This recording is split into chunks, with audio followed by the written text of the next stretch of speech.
Welcome to the webinar. We hope that you find it very useful by the time you get to the end today. That's me. I'm the bulb guy from Flint, Michigan. I've been doing this for a real long time. Love direct mail, love marketing. Yeah, we've really got a results focus here. We don't want to just print stuff. We want it to work. With me today, we've got Sean Harding and Brett Bjorlin. I'll let them introduce themselves. I'm Sean Harding, and I love the photo these guys put up there, not quite as professional, but a little more lifestyle, I guess. So anyways, Sean Harding, I'm Executive Vice President with Infinity Direct. I've been at Infinity Direct now for 22 years. I've been in the business actually longer than 20 years, but I like that they put that there, so it makes me look younger. And my experience really has been in database direct marketing from the financial side of the world, the retail side of the world, healthcare, across a lot of different types of industries. And so we're excited to be here today. My name is Brent Bjorlin. I'm a director with Infinity Direct, been with the company for 9 years, but been in the industry for 25. As you can see, I am a data nerd. I'm a rare combination between marketer and sales rep. So my love for data really transgenders into how can we take that love for data and make it saleable. So there's my background. Okay. Here's our agenda for today.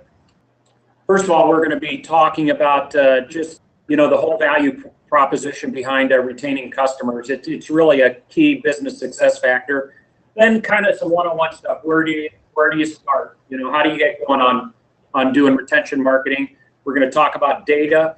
We're going to talk about RFM, which is an acronym for recency, frequency, monetary. How can it help you? What should the mix look like? Then we'll get into talking about some offers and messaging and personalization. Then just some ways to measure results, and at the end we'll get into questions. So I guess that kind of leads us into the first point, which is just the business case. Brett, you want to kind of talk about that?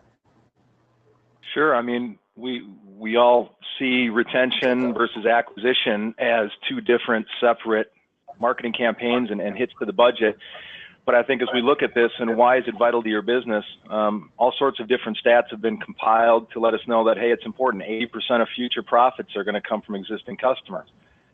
By lowering churn, you can reduce by 5%. You can increase your lifetime value of profits by 25 to 125%. So retaining customers is really important for long-term profitability. And then taking a look at what does it cost to grow. So many companies are hyper-focused on acquisition, but really there's an opportunity with their current retention models. It's 5 to 7 times more expensive to acquire a new customer than it is to keep a current one. What's the good way to get going on it if you're just getting going, Brent?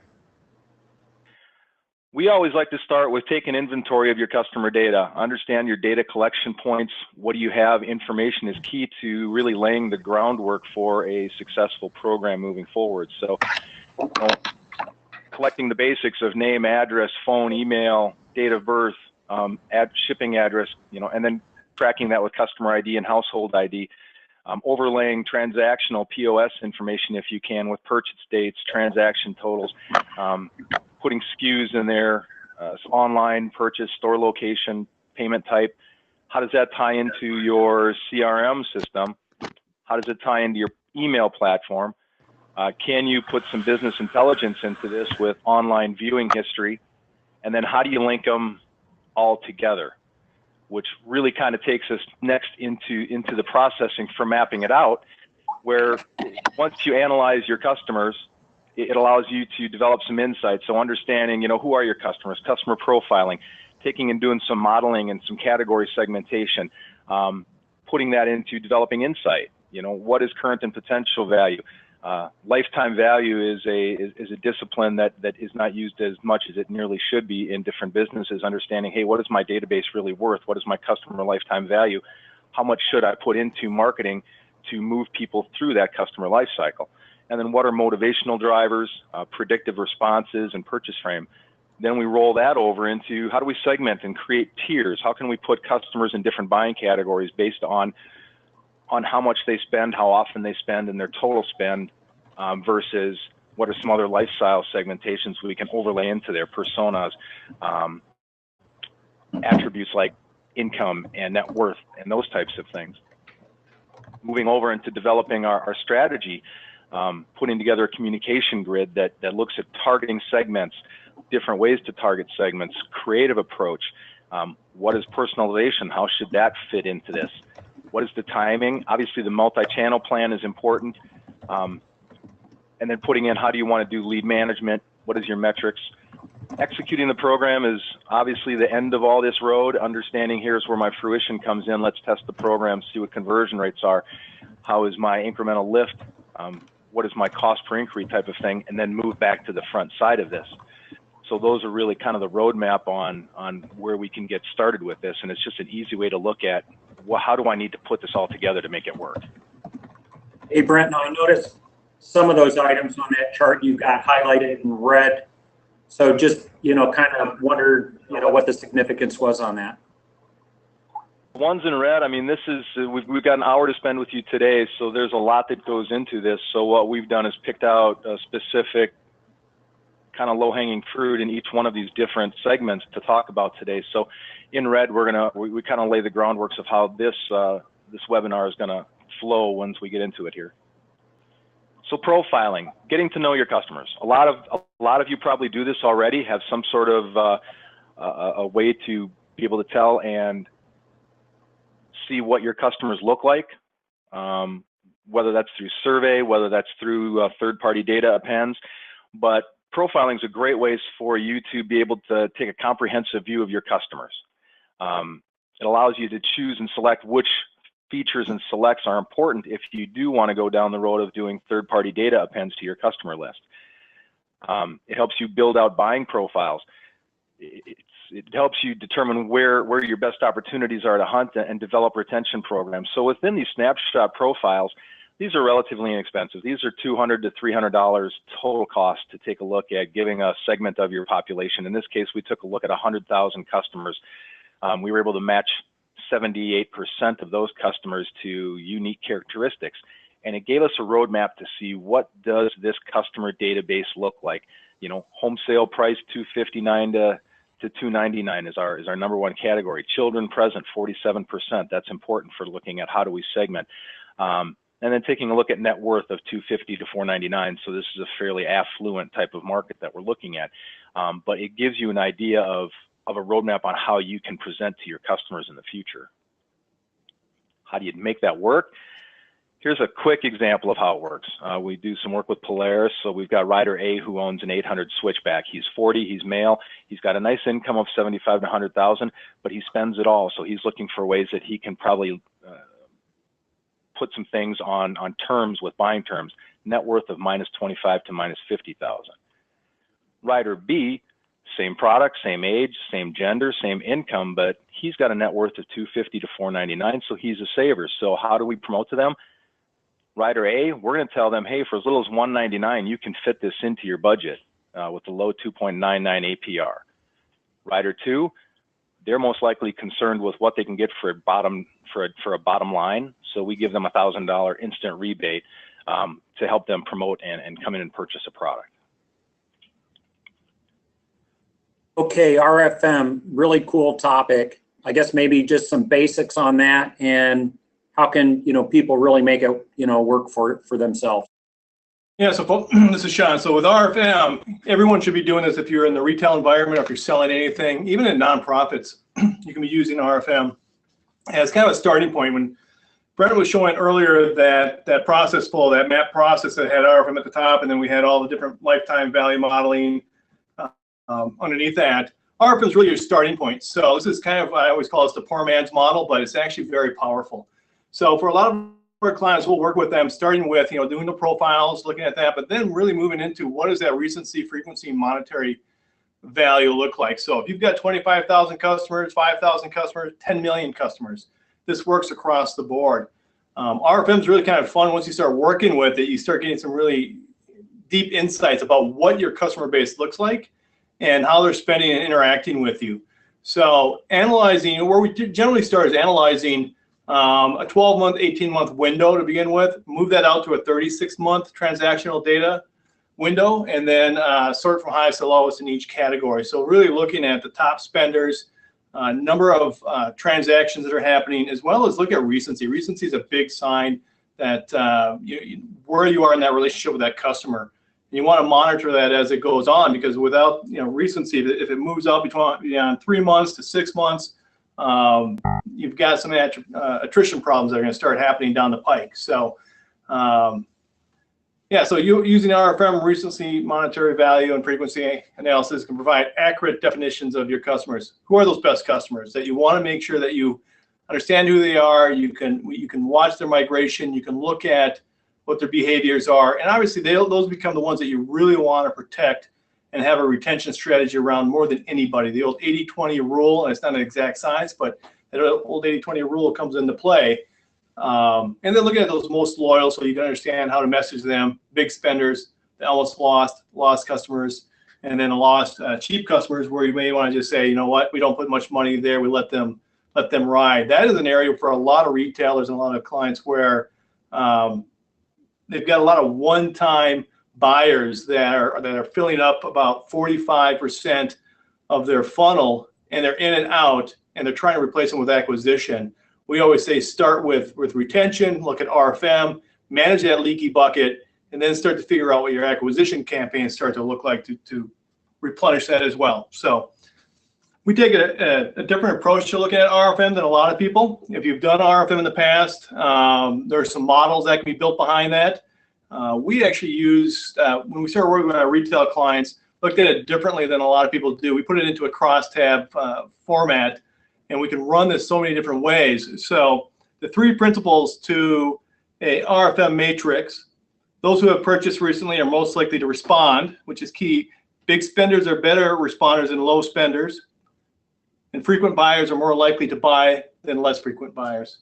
Common sense, but then you need to put it into practice. So the view that we have here is that if I look at the top left side of this matrix, one-time visitor from a frequency standpoint and a low spend, 0 to 50, that's where there's a lot of traffic for a lot of customers. And you need to look at that and say, where do I invest my dollars? The bottom right side actually shows you where your top customers are. This is the most valuable customer group that needs to be appreciated, needs to be monitored, and show the old we love you customer type of messaging and special attention. Where the real work actually starts to happen is, and I apologize, I'm a little colorblind, but in the bluish teal boxes, where you've got high spend customers on the bottom left, trigger, motivate, high spend, and continue shopping. So moving them to the top customer group is what the goals really are. And the same with the top right side of the box is really looking at the high frequency customers. So they've got high frequency, but they're not spending as much. And how do I move those individuals back down to that top right, or that bottom right side, make them top customers? So this kind of gives you a little lay of what that looks like. On the next slide is an actual example of an RFM matrix that we run for clients. So basically, looking at this, marketers can test which RFM segments respond at a profitable rate and which do not. That's key to putting programs together and how you manage your budgets. The rollout of the marketing campaign could then logically be delivered to the only profitable cells. So again, you're not wasting marketing dollars. You got your efforts targeted to where you want to spend. And this enables the prediction of who will respond to an offer and who won't. So, it's an easy way to, once you master the science, you start building these matrices and putting programs around, it helps you identify where to spend those dollars more efficiently and how to move those buckets. So example here again, after you take the mask off like we did in the last slide. Go ahead. Yeah, Sean, this is Kevin. Just want to jump in. So just for clarification purposes, that data that we're seeing in all those boxes there corresponds with that white reverse type that's in that red box, right? So like number of customers is the top line. The other thing, so on the previous slide, like you were showing top customers in the lower right-hand corner, I think it was in a yellow box, and kind of the really low value ones in the upper left corner in the black boxes. Is this grid here kind of following the, the same methodology? I see the dark gray are like the totals, but Like if I look at like column 4, row 4, would that be like the yellow box, and would like column 1, row 1 be like the black box? Correct. Yep. So it's just taking the mask off of the actual data, and this is what's behind that. Absolutely. So again, you can see, in this particular case, they've got 5.9 million customers. 1.5 of those, or 26% of their customer base, is a one visit, low spend. This client in this example has probably an average ticket of $300, $250 to $300 overall. Well, and so you start to see where the populations start to fall within these buckets. So I've got low spend, high frequency in the top row. And so as I move, you'll see that I can actually pick these buckets on where I want to focus my energy. So again, taking that bottom left side of the $200 plus, okay, they're spending money with us, they've got one visit. I'd probably spend more time trying to figure out what to do with those and re-engage those populations versus the top left box. So this is just an example of what we could run, and this is 24-month view, so it's a pretty holistic view over 24 months. The next slide will actually break this down to how you can break it out. So taking this slide of what that looks like, and then how do you break it down? How do you qualify? We do simple things of just saying, okay, we're going to have A through E level customers in this case, A being 0 to 3 months, and these numbers can change based on a business model. But once you start to look at the data and start trending it, you start to figure out what those breaks look like. This happened to break out fairly nicely. So it's, A being 0 to 3, those are from a recency standpoint, all the way to 13 to 24 months. You don't have to cut off at 12 months. A lot of clients, when we start working with them, they just look at a 12-month window. And we've discovered over the years that if you go out 13, 24, 36 months, and you start looking at former high-value customers, you can start marketing to them and re-engaging them where you never would have done that before. They would have been off the radar for a lot of clients. So within this one here, again, it's just helping us select customers most likely to respond based on value segments. That A row there allows us to look at it from a high value all the way to low value. So just because they're recent doesn't mean that we want to market to all of them. It helps us look at that frequency within that time period, also the dollar value within that time period, and qualify that. And the gray just represents then a selection strategy to say, here's where I'm willing to spend my dollars to put a campaign together to meet my ROI that I'm trying to generate without waste on the others.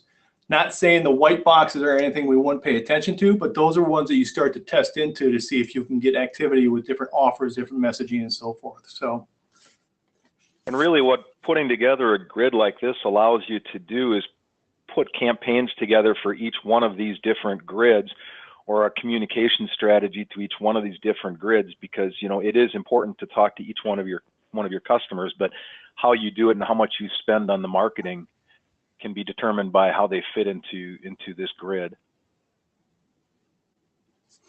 Yeah, so with the next slide, you need to look at migration. So you run RFM, you have your analysis, you have your snapshot in time, but it's a predictor of what's happened in the past. It also predict what's going to happen in the future, but then you also want to look at what's that migration look like. So because your customers are going to be on the move, they're not going to stay static within that RFM. So this includes identifying and defining best customers, isolating the migration patterns, and what we call finding the arrows that help you look at your growth and retention objectives. So this is simplified. A lot of times when we run these exercises, they all have percentages and numbers and a different flow to it, but this is simplified. And where a customer comes in as a high value or low value customer, and some might be key customers right away, they come with low activity. But again, you're going to want to look at that migration to know what's going on. An example would be the blue arrow coming out of key customer. That would mean that they came in as a high value customer, high activity, but all of a sudden there's a change in their behavior. They're purchasing less, they're not as frequent, their dollar volume's down, their basket size down. What do we need to do? They were a key customer. We want to engage those first. And then, like you say, you can look down to the black arrows actually, where you don't spend any time with them. They're just not worth the marketing dollars. Or if you are, you look at it from the standpoint of what type of marketing. Maybe it's just email marketing. You just keep them in that impression funnel where I just want to keep impressions in front of them, not spend a whole lot of money. And then the blue arrows, spending your marketing dollars across multi-channels, keeping them engaged, and really listening to that customer to keep them as key customers as best as possible. So generally, we classify them as active, lapsed, and inactive. So RFM works.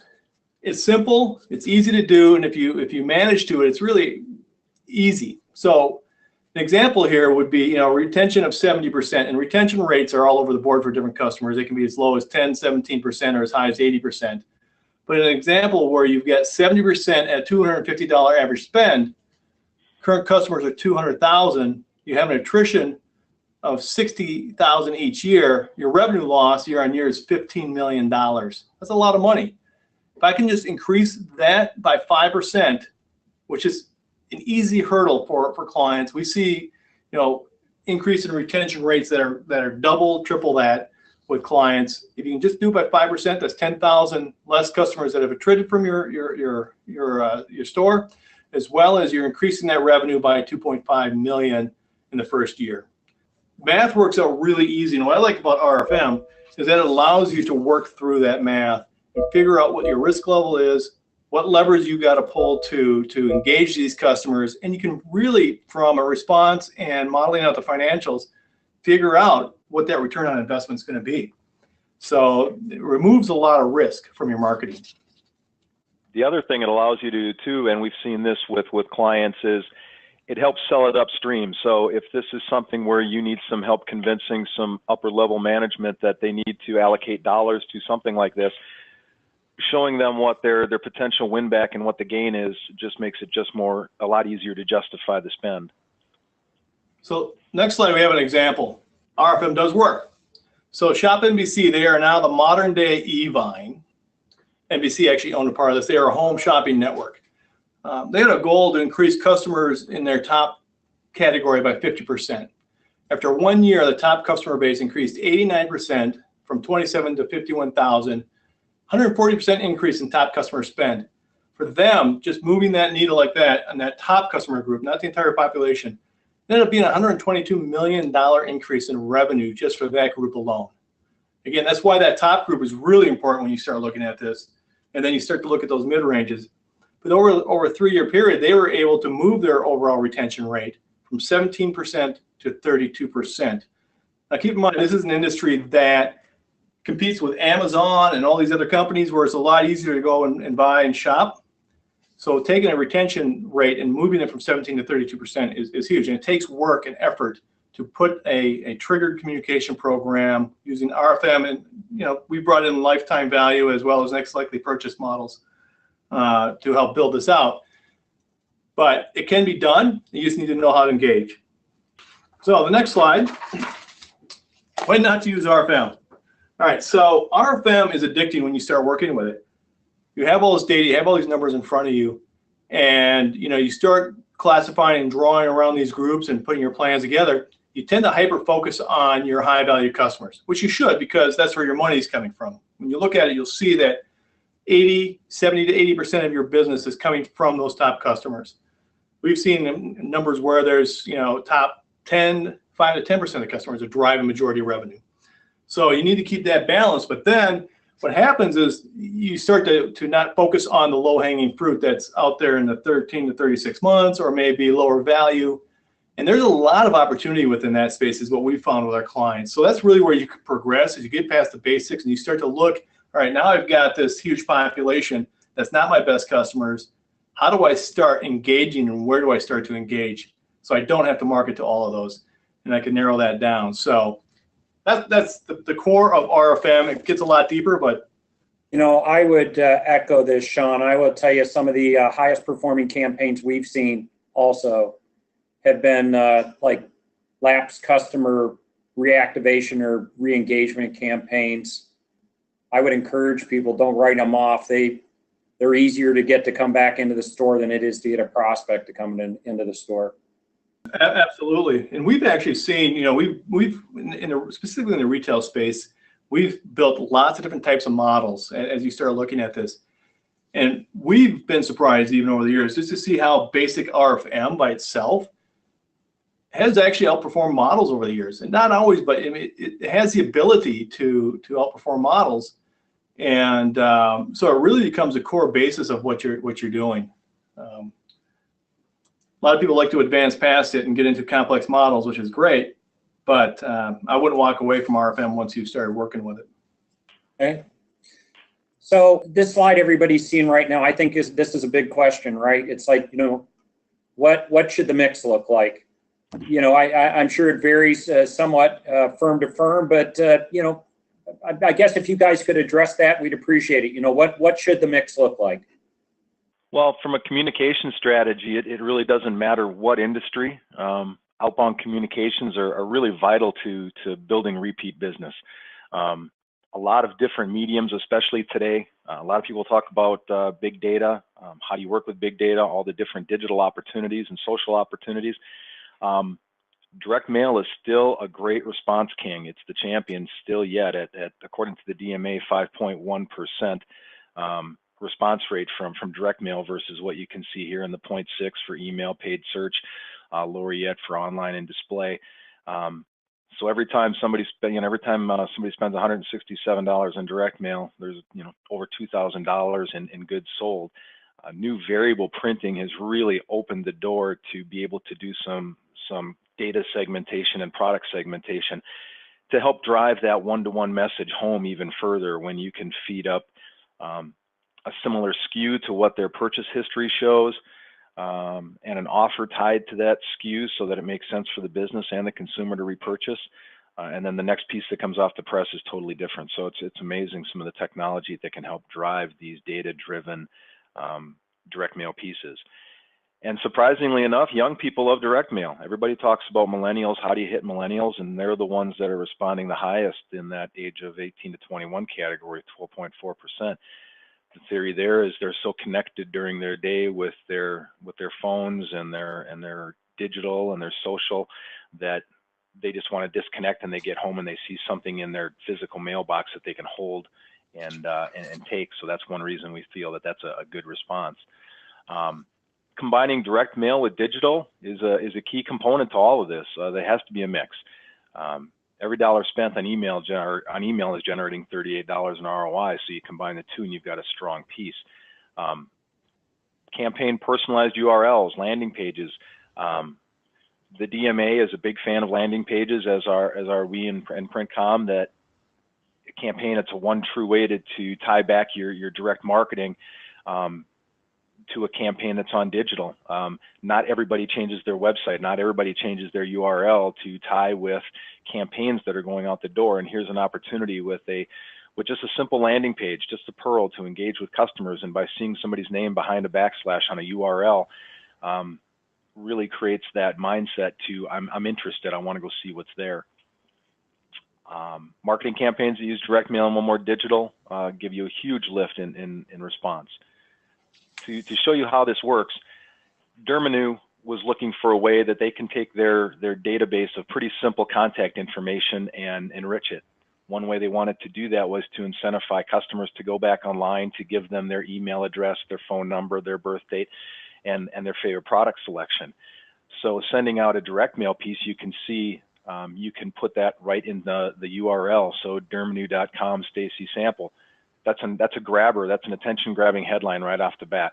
To use that 25% off, they've got to go online and get their coupons. So they go online, and the Pearl automatically populates the data that we have, and then it leaves open for form fill that they can put into that.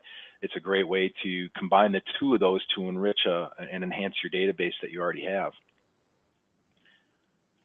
Another study to look at is how you can combine direct mail and direct mail frequency, driving people online to a Pearl site to get even more information on what their buying cycle is going to look like, when they're going to be purchasing again, what their use habits are right now. So Polaris sent out a direct mail self-mailer in number 1. It had a personalized URL on there and a number of different offers to drive them online. People went online. Their information was automatically populated. One of the nice things about this is as soon as you go online using a Pearl, we know that you've gone online. Whether or not you give us any of this information, we show that you're an engaged consumer. So we've been able to capture that information, and now we can look at building communications out for you personally. There's all kinds of things that you can put into a Pearl landing page. We've got embedded video for exclusive content. There's leads, there's links in there that they can take you to specific pages. If you're ready to buy, we even have a dealer contact me in there, which triggers a dealer to give them a call. The second mail piece just reaffirms the first piece. It's a frequency of 2 months to show we want to take this list of customers and we want to hit them twice to see if it really helps our response rate. To give you an idea of where we're at on something like this, if you take a look at the graph on the right-hand side, you can see the response, the daily response to the Pearl site after direct mail 1. You see a spike in the first 2 weeks, and then it gradually resides. The direct mail number 2 hits, and for this direct mail, we suppressed all the people that landed on the landing page as well as purchased. So this is folks that have not been engaged and sent a second direct mail piece, and you can see a spike. The frequency provided us with even deeper engagement in that second piece a month later to get people to come back online. The numbers are great. This is where we can show that we've got 817 units were sold, and that's an incremental value. In this campaign, there was a holdout group of 22,000 pieces that did not get any additional mail. 82 people out of that group still purchased without any additional direct mail from this campaign. Looking at the mailing campaign, there was 1,600 that did purchase, which gives us an incremental after the weighted holdout of 817 units. So again, we can prove effectiveness on this pretty easy. So we've got KPIs that we can justify the budget spend. Hey, Brent, this is Kevin. Yeah. Could you talk about just a little bit more, elaborate on the idea of holdout groups and incremental value? To me, this is a huge issue because I see some direct marketing firms claiming credit for all of the results, you know, so maybe just speak to that a little bit. Yeah, absolutely. This is one of the few channels that you can definitively say that your marketing has affected the purchase consideration. So taking a look at that, we've got a total of 235,000 people that fit into this customer campaign that we want to mail to. We took 22,000 of those people out of the campaign. They didn't get any mail at all. So they're still seeing all the other marketing mediums that are out there. They're still seeing all the different impressions that social is serving up, but they don't have this particular marketing piece. The holdout, or the mail quantity, obviously has the 2 pieces that we sent to, so we know definitively what the conversion rate are, and by conversion we say purchase. So these are 1,600 people that came in and spent on a Polaris side-by-side vehicle. We do the weighted holdout, so when you take and do the numbers, you basically do the math to figure out if we had that, if the holdout group was the same quantity as the mail group, that would have come up to 782 units sold based on the response rate of 0.37. So when you put the 2 together, you subtract one from the other, and you see we've got an effective incremental of 817 units. Without this, we would say, hey, you know what? We killed it at a 0.75, but we have no idea what our current customers are purchasing. Same, I'll give you another example. We had another campaign where we're mailing out to a purchase list. We were doing an acquisition mailing, and it did very well. It did a 0.25%. But our holdout group came in at 0.23%. So there was really no lift in the mail piece, which told us that this group is a great customer no matter what. They're going to continue to purchase with direct mail or without direct mail. So for that, let's move on. Let's focus on them and how do we work with this particular group with different mediums. But let's look at where we can, you know, where the low-hanging fruit is, so that we can really come in with some wins. Did that answer where you were going to? Yeah, it does. I appreciate the elaboration. I think you and I have talked before. We've done quite a bit of work in auto service world. I know Craig Clark's on the line today. We did a lot of work together in that area, and we would run into auto service marketing firms who were basically claiming credit for 100% of the results. In other words, every single customer that came into the store that was on the direct mail list they claimed credit for. And the fact is, there are some customers who are going to come back whether they get a coupon or don't get a coupon because they just like the people or like the location or whatever. And without doing a holdout group, I don't think you get a real picture of, really what impact did the direct marketing have. Anyway, I'll shut up and let you keep going. So offer strategy, that keys right in from where Kevin was just leading off on that is, what is your offer strategy? We had a friend that he worked at Cabela's, and he said, we've got an expression, we don't want to feed the bears. They've got top line customers already, so we don't want to feed those bears. They're coming in regardless, they're going to spend. So we message to them completely differently than we do the customers that we need to nurture them and give them a little nudge to get them into the door. So developing an offer strategy with call to actions and timing, it takes time, and there's a methodology and a grid for how you walk through that. So knowing that high value offers have little meaning to low value customers, that's important to know. What's going to drive them back into the store? There's two rules of thumb, and it really depends on your business model. A grocery store doesn't mind a low value spend from the first time customer if they know that in a grocery store environment, we're going to have an average shopping experience of 3 to 5 times per week. So we want to capture that 3 to 5 times a week. So our plan is going to look a lot differently than maybe a specialty retailer that knows that, hey, if we can get a quarterly shopper in, we're doing really good.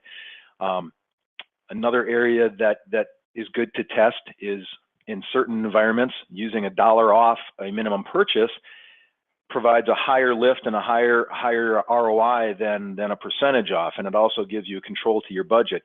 I know that is one of the key things with marketers is saying, well, if I offer 25% off a total spend, I have no idea what my total promotional budget is going to look like. Where if I can say, hey, we're going to give $25 off a $150 spend, I know exactly what my promotional budget is going to be based on what we're estimating a response to be. But then that $150 level is usually much higher from an average ticket spend because people are going to spend more dollars. They're going to come in and they're going to take the 25 off of 150, but then the win is once you get past that $150.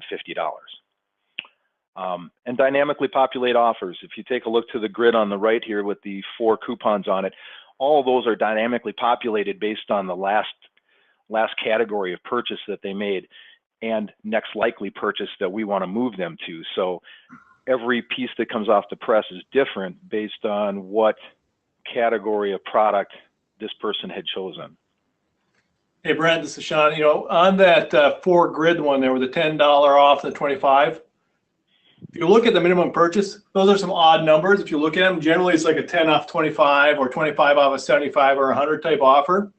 One thing we were able to learn with this client was that we knew where the thresholds were for the dollars off and what we were able to use. So you see the minimum purchases are different for each one of these by a product versus just a standard offer. So we were able to reduce discounts by knowing where those thresholds were. And because that's a big fear for a lot of retailers as well, is what's my discount dollars on this going to be? And you can see offer strategy and work, putting together test offers and then putting them into the field and having sample cell test grids allows you to take a look at how are these coupons responding and what is my ROI and average basket size. So in this particular case, if you take a look in the upper right-hand corner, there's a $10 off a Polaris oil change kit and $100 off a 500 minimum purchase. This particular piece goes out to a new owner or a fairly new owner where we know their first step in the maintenance schedule is going to be changing out that oil. So we want to give them a $10 off an oil kit, which is about 33%, $10 off an oil kit to get them back in the door. And we know that you've had a chance to ride now, so you've got a better idea of what accessories and apparel that you might want to add to that. So take $100 off a $500 purchase. You can see that the response rate on the oil kit is fairly decent at a 0.83. The average spend is $76 with the return on investment of $66. That's pretty good. When we take a look at how we did testing as well, we tested different cells for a 10 off of 50, 10 off of 100, or 25 off 150, and 100 off of 500. Those are all standalone coupons that went out on their own, and then we tested a tiered coupon offer, as you can see on the right-hand side. And we had a good response rate in each one of these different categories, but you can see as you go up the bucket, the tiered response has a high response of 56%, and the average spend of over $1,000. So people were, as an average spend, were spending over twice as much as our top minimum offer was, which gives us a great ROI. So for us, we say, hey, this is going to be our control looking forward, and we can test against that in the future. Different category, in the snow category, the $100 off was our champion, where it had both the highest average spend and the highest ROI. So that changes by product category on how we look at theirs. Hey, Brent, I got a question. I don't know if you remember this or not. On that tiered offer for ORV, did you allow a coupon to be used for, or did they allow the coupon to be used multiple times? In other words, could they use the $10 off for one thing, the 25 for another, and the 100 for another? Or was it just like pick one? It was an either or category. You had to turn the coupon in at the time of purchase, so you had your choice of or. But that's a great strategy. I know that there's other retailers out there. Kohl's lets you continue to use your coupon offer for a select period of time because they know that they want to get you back in the door. Exit couponing is another area that's fantastic for retailers. You've got a bag and you're giving them a receipt.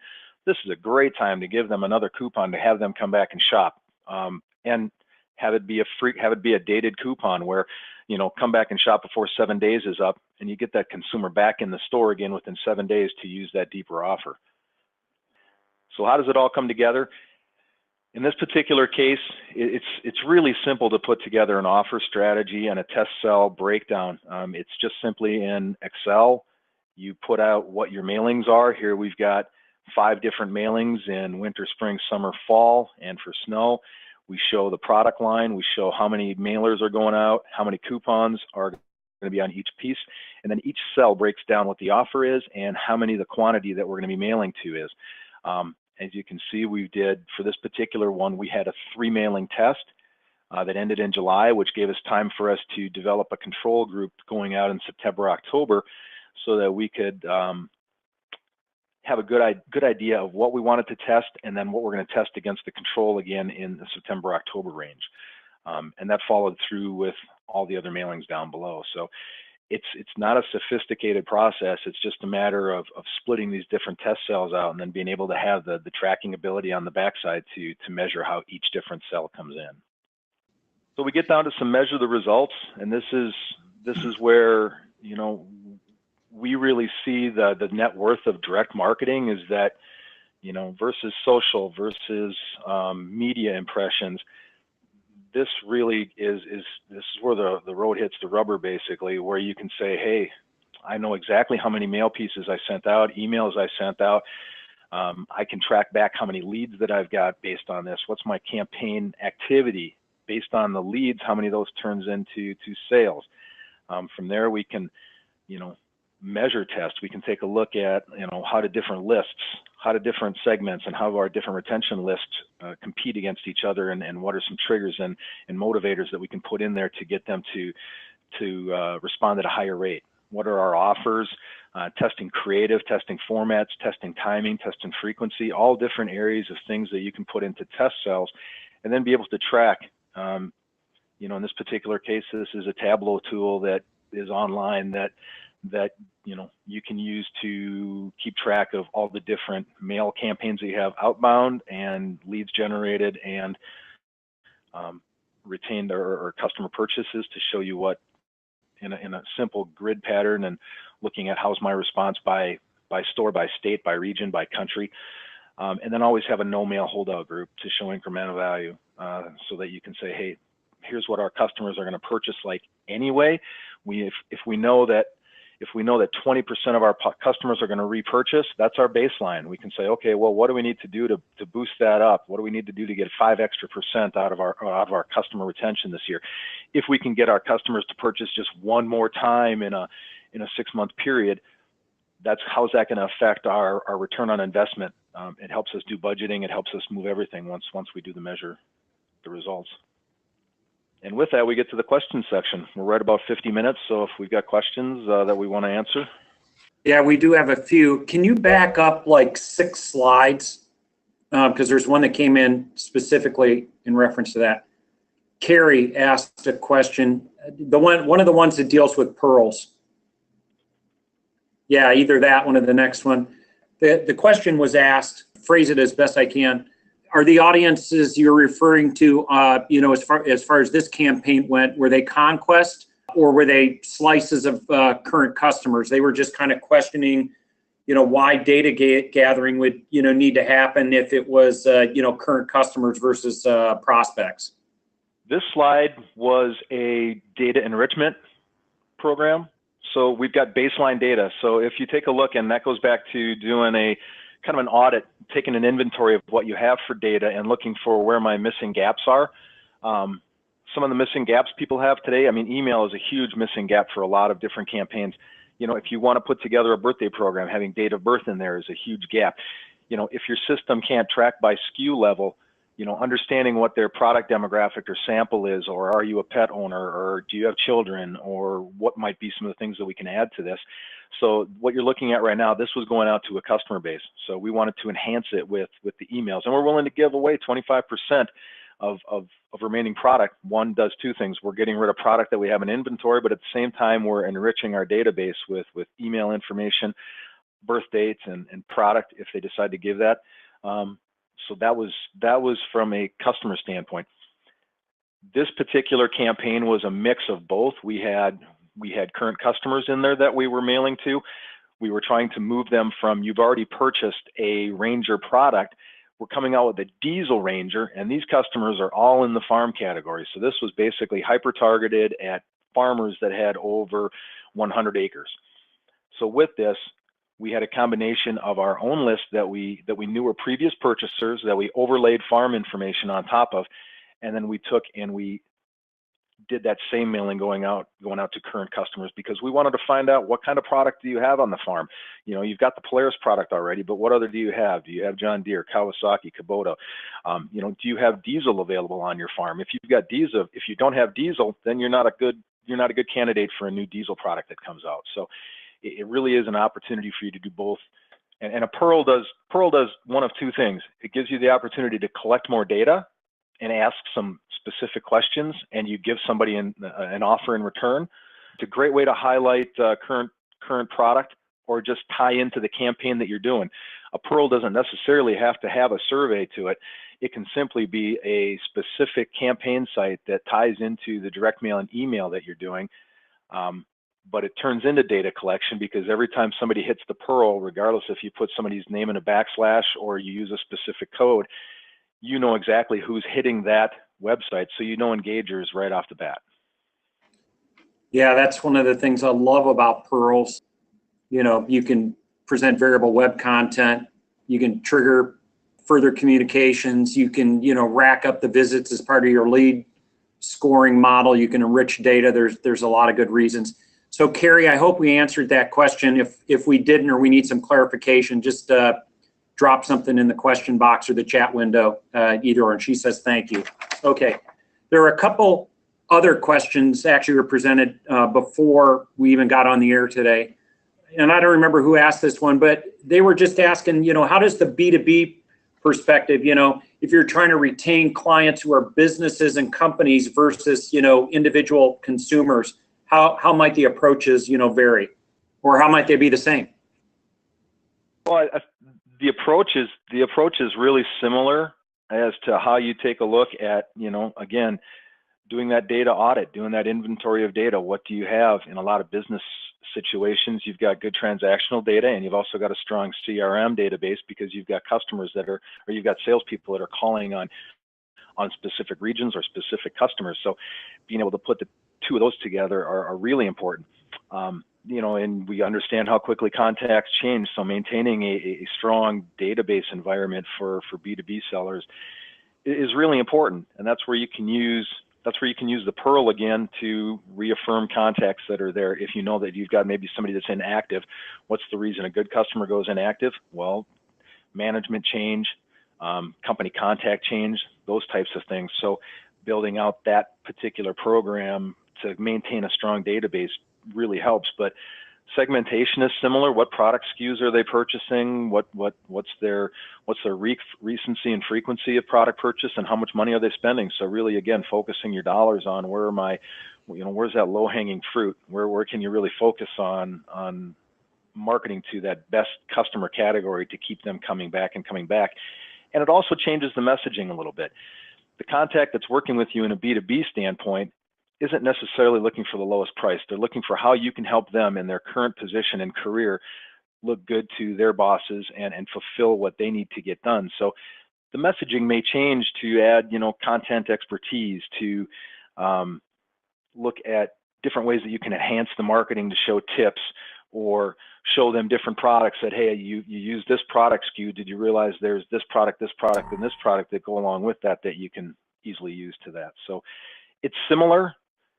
The offer strategy is similar. The messaging is slightly different, but they're very similar. We've seen some rewards programs and spiffs getting used, on, things like office supply purchase and that sort of thing, where, you're trying to offer some kind of personal benefit to the purchaser. That's a thought. Okay, I should get into the next question here. Your guys' thoughts on best strategies for winning back lapsed customers. I know we've talked about that a little bit, but just some thoughts on that. Well, again, that depends on the business model as well and where customers are at in their life cycle, but there's a lot of different ways. The win-back strategy, we've missed you messaging along with an offer tied to the segment that they purchase is a great start. So, we've missed you, come back, but also providing them an opportunity to tell you why they haven't shopped or why they haven't come back. And this is great for either B2B or B2C, giving them a landing page similar to a Pearl that they can go to and, the reason I didn't come back is because I had terrible customer service last time. Okay, well, there's a complaint opportunity for you to regain that customer by saying, hey, you know what, I'm really sorry, Kevin, that you had a poor experience the last time you was in here. We definitely want to change that. Here's a coupon for 20% off to come back in and try us again. Maybe give them a different type of letter, depending on where it comes from in the management. But those are definitely win-back opportunities by allowing customers the opportunity to tell you why they're not coming in. And not all customers will do that, but taking a looking at what brought them in the first place. That's migration on the campaign. A lot of people bring in customers with direct mail and then try to switch them over to email, and they see attrition on the email and they don't ever direct mail them again, which is what brought them in the first place. Put together a preference pane on what drove that first engagement. And get a better idea of, okay, well, you know what, they haven't come in, let's direct mail them again and see if that can jumpstart where they're at. And then obviously there's a life cycle to every customer in different categories in different industries. For pet supply, well, if your pet passes away, you no longer are becoming in for a customer. So those are areas that are a little bit tougher, but providing that communication page where they can fill out why they're no longer a customer is an opportunity. Or if children have moved out of the house, it also gives you an opportunity to use third-party data to overlay onto your information so that you can see why have they migrated out of the buying cycle. Well, if they get to a certain age and they're no longer a customer for your product, if their children go out of the house and they're no longer a customer for your product, if their company gets acquired, they may no longer be a candidate for your product. So I hope that answers that one.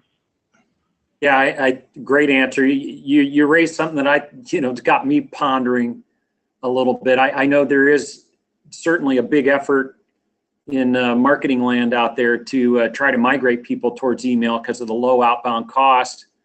And you raised a really good point. I wonder how many companies really are tracking what direct marketing channel got them into the store in the first place. I just want to add to this, because we were talking about lapsed customers. One of the strongest campaigns I ever saw was for, a client firm that's on the call today. It was a lapsed customer win back for, the Pet Supplies Plus variable offers. They reached out with a relevant offer, last thing they bought in the store. And then they were also trying to enrich some data and get email addresses on the people that didn't have those on, but the response rate was like north of 30%. It was incredible. Yeah, so this is something worth investing some money in. Sean, I'm going to kind of put you on the spot here. Craig Clark had asked a question. I don't know if we're prepared to answer today or if we need to do something offline, but Craig asked the question, what types of ROIs are we seeing on segmentation work? And have you layered customer personas on top of your segmentation efforts? Is that something you can speak to right now, or is that something you'd prefer to address offline? with Craig? A combination thereof, because that's a loaded question in many ways, and it's a great question because it's a moving target depending on your business model, what industry you're in, everything else, and what those segments look like. When it's being done right, segmentation, you were just referencing, that 30% response rate on the pet client, and that takes good segmentation and good understanding of the data. So depending on how deep you go and what you're trying to do, response rates to start with, you can see anywhere, our experience at least, is 6% to 23% kind of as a range that we're seeing using segmentation versus a holdout. So a holdout might be 0.5 to 2%. So we're seeing significant gains there when we start to use segmentation properly.